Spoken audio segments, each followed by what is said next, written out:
오늘은 분양계약과 관련하여서 상담을 준비하고 계시거나 이미 분쟁이 진행 중이신 분들이 꼭 한 번은 알고 넘어가셔야 할 내용을 정리해서 말씀드리려고 합니다. 계약서도 중요하지만 이 구조와 전략을 짜는 게 저는 더 본질적으로 생각하기 때문인데요. 이 분양계약에 누가 등장하는지 그리고 각자 역할이 무엇인지 그걸 알아야 우리가 계약서도 제대로 보이고 그 다음에 우리가 어떤 법령이 적용되는지도 볼 수 있기 때문입니다.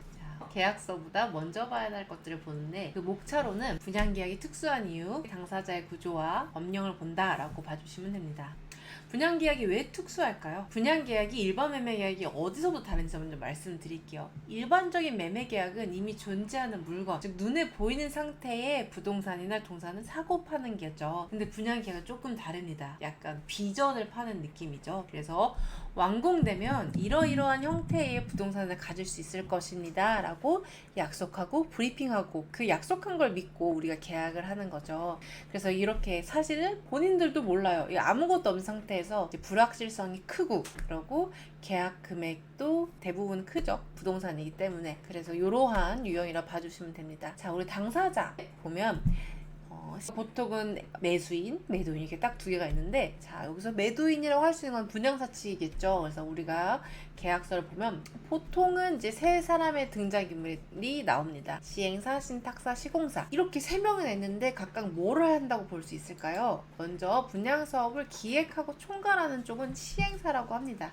그리고 이제 시행사가 자기 자본만으로 사업을 진행하는 경우도 실제로 있더라고요. 그리고 조합인 경우들도 있고, 좀 많은 경우 외부 투자자들한테 돈을 받고서 하십니다.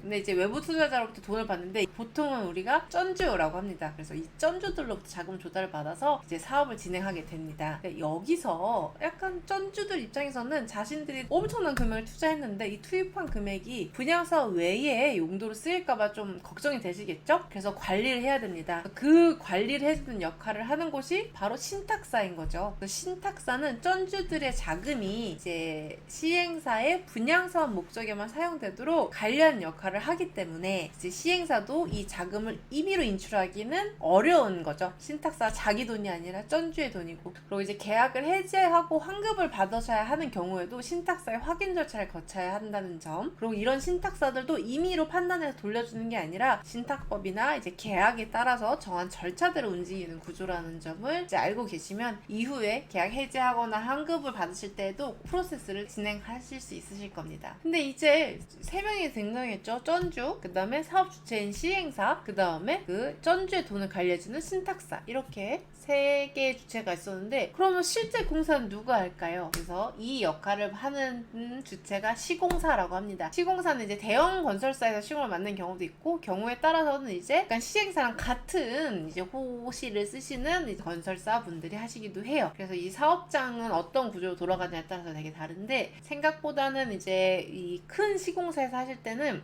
저희가 내용증명이나 소송했을 때 그쪽 법무팀에서 검토해주는 경우도 상당히 있어요. 그리고 책임 준공을 하시는 경우들도 많다 보니까. 근데 이제 작은 시공사에서 할 때는 분명히 제가 시행사 분야 담당랑 통화한 후에 시공사랑 전화를 하면 같은 분이 받으시는 경우도 적지는 않습니다.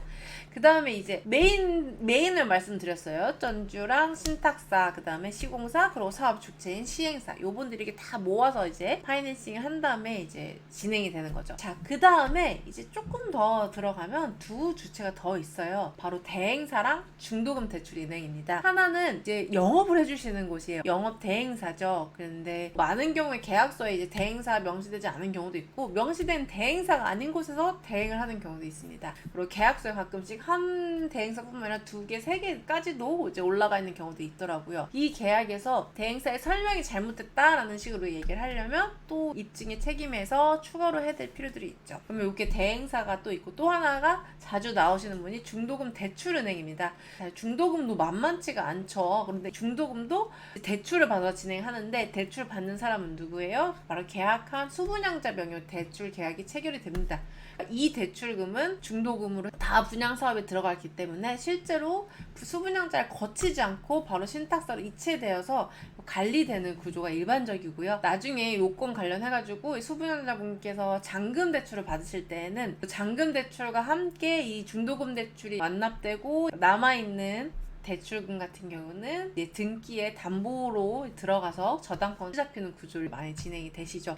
하지만 이제 우리가 해지가 됐을 경우에는 과연 이 중도금 대출금이 어떻게 될 것인가, 누가 갚아야 되냐. 원래 갚아야 되는 거는 수분양자이죠. 왜냐면 우리 명의였기 때문에. 하지만 우리는 본 적이 없잖아요. 그리고 이제 중도금 같은 경우도 그 분양사 측에서 반환을 해줘야 된다라고 할 경우에는 요거를 어떻게 반환 받을 거냐, 바로 신탁사나 시행사 측에서 중도금 은행으로 대의 변제를 할 것이냐, 아니면 그냥 우리한테 돌려주고 우리가 변제를 할 것이냐, 아니면 우리가 변제한 다음에 우리가 돈 달라고 할 것이냐, 아니면 어디까지 포기하느냐, 이런 문제로 굉장히 복잡합니다. 그리고 이번에 다루지는 않겠지만 중요한 문제가 되는 게 중도금 대출에 대한 이자 문제가 이제 또 발생돼서 요걸로 문제가 된 사안들이 있습니다. 자, 여기까지가 이제 분양 대행사의 이제 당사자 구조였어요. 그래서 이거를 쭉 설명을 드리고 여기서 더 가도 될까요? 그냥 한 번에 가보죠. 그럼 이제 다음으로 이 분양 계약과 관련해서는 어떠한 법령이 적용될까요? 어떠한 법령이 적용되는지는